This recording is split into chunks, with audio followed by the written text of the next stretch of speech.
ಸಂವಿಧಾನದಿಂದ ಪರಿವರ್ತನಾಗಮನಕ್ಕೆ ಕಾರಣ ಉಂಟೆ. ನಾನು ಆಡುವ ಮಾತನ್ನು ನೀನು ಆಲಿಸಬೇಕು. ಏನಯ್ಯ? ಯಾಕೆ ನೀನು ಸಾಮಾನ್ಯದ ಹರಿಯ ಮಾತು ನಿಜ. ಕೃಪಾಶರ ಲೋಕದ ಕಲ್ಯಾಣವನ್ನೇ ಬಯಸುವ ನಿಜ.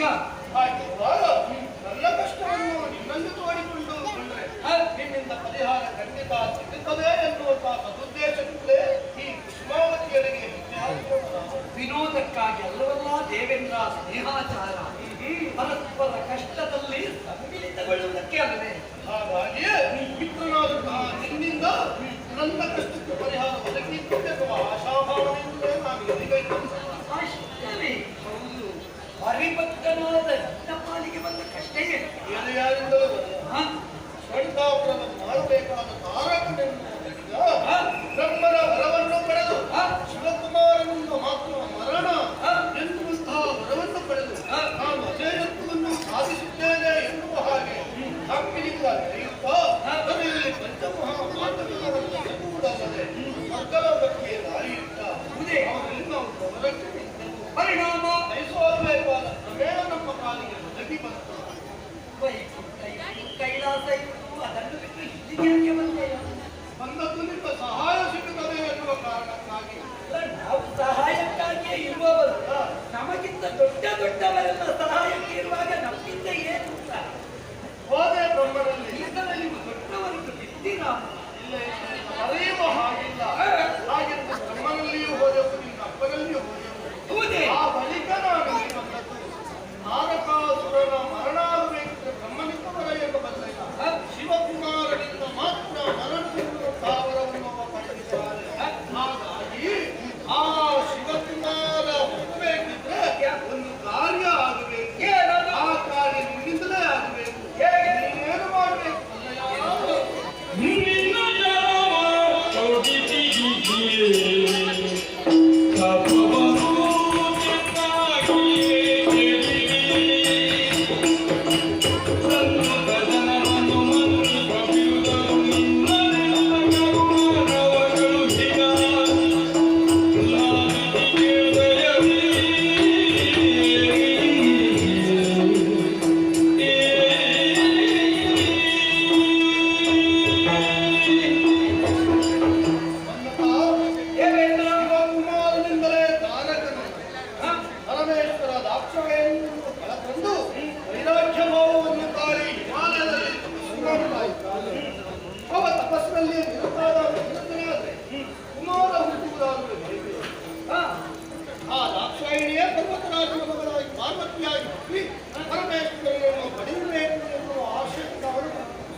ನಿನ್ನಿಂದಲೇ ಆಗಬೇಕಾದ ಕಾರ್ಯ ಬಂದಿದೆ. ಯಾವುದದು? ನಿನ್ನಲ್ಲಿ ಪಂಚಪುಷ್ಪ ಸುರಗಳು ಉಂಟಲ್ಲ, ಅಶೋಕ, ಚೂತ, ನವಮೃತ್ಯು, ಅರವಿಂದ ಮೇಲೋತ್ಪಲ, ಈ ಪಂಚಪುಷ್ಪ ಶರಗಳ ಪ್ರಯೋಗ ಪರಮೇಶ್ವರನ ಮೇಲಾಗಬೇಕು.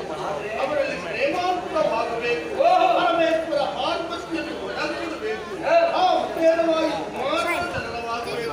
ಆ ಬಳಿಕ ತಾರಕನ ಹರನಾಗಬೇಕು. ಇಷ್ಟಾಗಬೇಕು ಅಂದ್ರೆ ನಿನ್ನ ಪುರುಷರ ಪ್ರಯೋಗ ಆಗಬೇಕು.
ಮಾಡಬೇಕಿದ್ರು ಪೂರ್ವಾಪರ ವಿವೇಚನೆ ಉಳ್ಳವರಾಗಬೇಕು ದೇವೇಂದ್ರ. ಕಣ್ಣಿಟ್ಟು ಕಾಲಿಡಬೇಕೇ ವಿನಃ ಕಾಲಿಟ್ಟ ಮೇಲೆ ಕಣ್ಣಿಡುವುದಲ್ಲ. ಚೆನ್ನಾಗಿ ಯೋಚನೆ ಮಾಡಿ